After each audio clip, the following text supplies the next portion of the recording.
though we are off the air, it's still being recorded. So if you're talking all over me, then it's going to make a messier Zoom recording later on.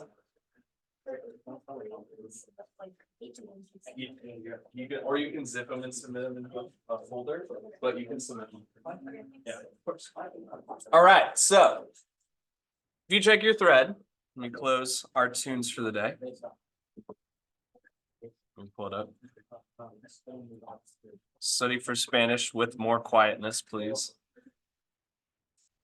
Okay, I'm going to show you all how to do this typography composition here in a second. Taking advantage of some cool layer mask stuff. It's a really easy way to start creating some posters or some social media posts if you're wanting an industry connection to the thing I'm about to show you. There's also a tutorial I've linked here that goes very, very fast just to show you what a double exposure looks like. This is an old film photography technique where you would take two pictures on the same slide. So it would mix them together and create this cool like opacity blending, masking, primitive masking type thing. Not primitive, but like pre-Photoshop masking. And then there's also the neon light effect. That's going to be the most involved, and you can do that with your own photograph of yourself or anything that you find off of Unsplash. But I'm going to show you guys how to do the typography comp here in just a second. So for practicing layer masks beyond an actual assignment, this is just an additional independent study at this point, which is a study skill that you should have if you're planning on going to college. Follow the tutorials of your choice with any image or with your choice of image. If you're interested in a Photoshop challenge, I can get you that. And then you can use Illustrator again for assets, for parts of this image, but not for the entire project. Because a lot of layer masking and a lot of the cool stuff I'm going to show off is pretty dependent on Photoshop. So to do this typography comp, I'm going to need some kind of image from my favorites, not sponsored, unsplash.com. So I'm going to use a portrait. You can technically use anything with a focal point, like if you think back to Unit 6, something that's going to draw your attention. And I'm thinking about how I want to make some kind of poster design. I like this, the style of this guy right here. And I also like the empty space around him that I can work with, just to give you some insight into kind of what I'm thinking about here. I like this lady's pose. I like the contrast of the color going on there. But that's Unsplash Plus, so I can't get that one. I don't have Unsplash Premium. Let's see. This one's got really nice contrast, really interesting, very dramatic sort of lighting, which could be cool, but it's not really the photography type that I'm going for right now. Let's use that first one. Let's use the stylish city gent.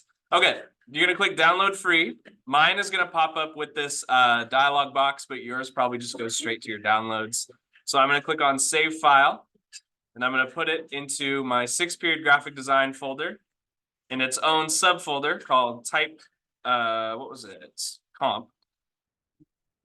TYP-COMP for typography composition. And then I'm just going to click Save to keep the photographer's name in the file. And that's the only photography you need to get for the thing I'm about to show you. You can also use a picture of yourself if you've got one in mind. But it does need to have a little bit of space around the outside for the effect that we're going to go for it to happen. So I'm in Photoshop, and I'm going to go to File, Open, and click on that picture that we just downloaded. So if I go back to Semester 2, 6-period graphic design, type comp, there is my Philip Martin image that I'm just going to click Open on. So this is going to bring it in as a background, since this is a JPEG that we're working with here. This is going to bring it in as a background, but since it's a photo I did not take and saved in a safe spot, it's not really something I'm super concerned with protecting for this case. So this is an instance where you can just click on the lock and convert it to a normal layer so that we can make our poster or our composition or what have you here in this example.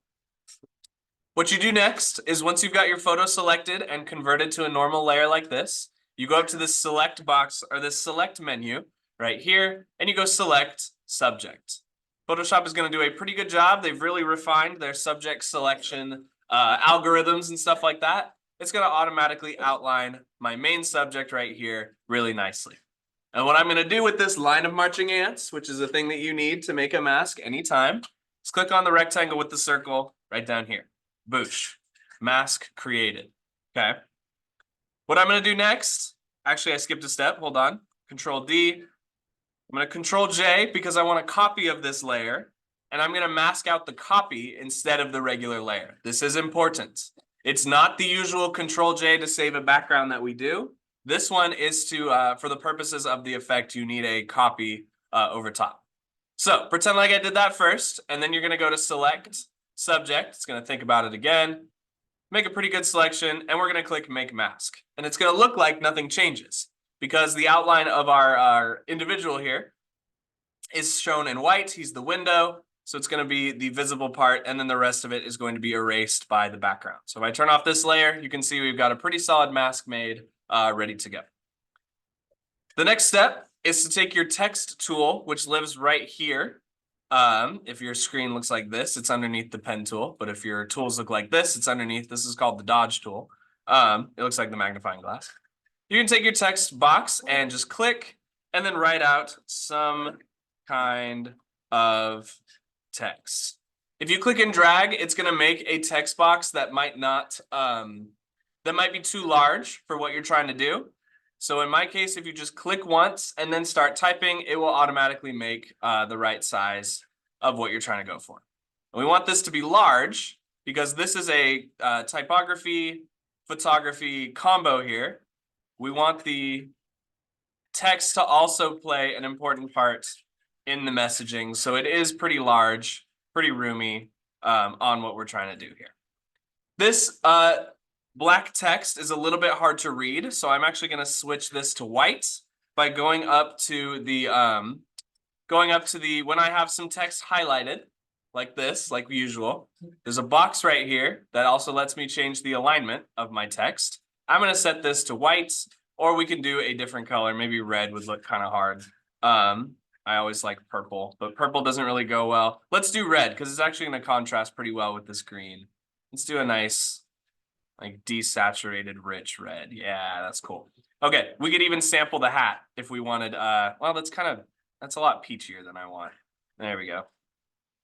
I'll go kind of a maroon. You can do whatever. You can do whatever kind of feels right to you. I'm going for the contrast between the green and the red here. And now what we're going to do is Control J on that text layer as well. So you should have, let me make my layers a little bit larger so you can see here. You should have a layer 0 and a layer 0 copy. Layer 0 copy has the mask. You should have a text box that says something. And you should have a copy of that text box. All of it just Control J'd at this point. Making sense so far? For those of you wanting to follow along? Okay. So what I'm going to do next is I'm going to rearrange my layer order a little bit. And I'm going to take my some kind of text right here. Click and drag it down so that it is in between my layer 0 and my layer 0 copy, like this. Okay. What I'm going to do here on the top some kind of text copy is take my fill, which is right below my opacity, and drag that all the way down to 0.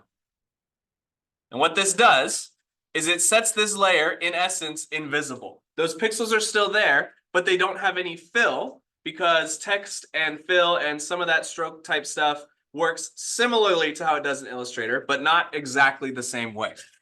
So to bring that information back in, on this same some kind of text copy layer, we're going to go down here and click this FX button right next to the layer mask button. If you click FX and go to stroke, it's going to pop open a dialog box that looks something like this.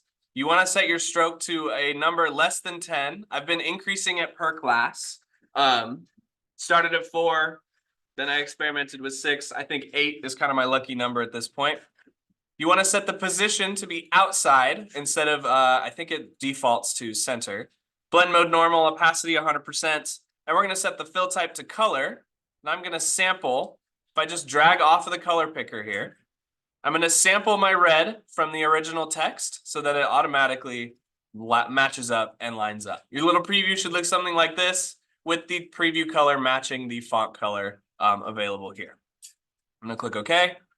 And you can already start to see a cool effect sort of happening because we cloned that text layer over top of it. It's creating this cool X-ray type of composition where both the text has room to speak in a way. It has way to communicate, as well as the photography still has room to communicate as well.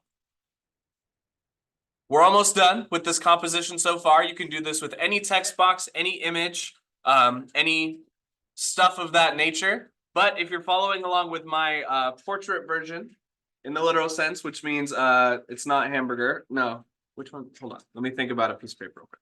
Hamburger is landscape. Yeah, it's hot dog style. We have a vertical poster here that we're working with here. And we have to do two quick little things, such as if you select your text copy that now has the effect of stroke, if I turn that off, you can see the X-ray effect kind of happening out. That actually might be a little bit large. Let me reduce the pixel size on that.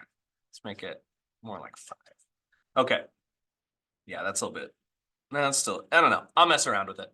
What you're gonna do next is click on this some kind of text copy layer and then hold the Alt key until you see this little icon right here by hovering between some kind of text copy and layer 0 copy. Okay, this little symbol means to create a clipping mask, which is gonna, in essence, offset some of that information that we've provided with the layers that we've established here. And it's gonna relate it. It's creating like a view through window kind of thing on that layer. You do that by alt clicking on the line between with the layer selected. You'll know you did it right when you've got this little layer arrow or this little arrow situation and your text copy is kind of off shifted to the right hand side. Almost done. The last step that you need to do is to lock our picture layers and to link our text layers. So we're going to start by locking the picture layers so that we don't offset the mask like that, or let me actually select the correct layer. Come on, let me pick the layer. Let me move him. There we go. We don't want to create a twin on accident. Okay, so what we're gonna do is hold Control and click on layer 0 and layer 0 copy. That's gonna select both of them individually. We're gonna lock those down. By locking them, they won't move around, and the only thing that's moving is the text layer. As you can see, it's disconnected my clipping mask from my original text here, which is what we're going to remedy right now. Same thing, Control click on the two layers that you're trying to link together, and then you're going to press this chain link button right down here at the bottom next to FX, and when you click that, it's going to link these two layers together so that when you move them around, it maintains that X-ray effect that we were going for here, allowing the photography to speak, allowing the text to speak, whatever text you wrote. This works really well with a sans serif font, something blocky like, I think this is Futura. No, this is Franklin Gothic. It's one of my favorite fonts.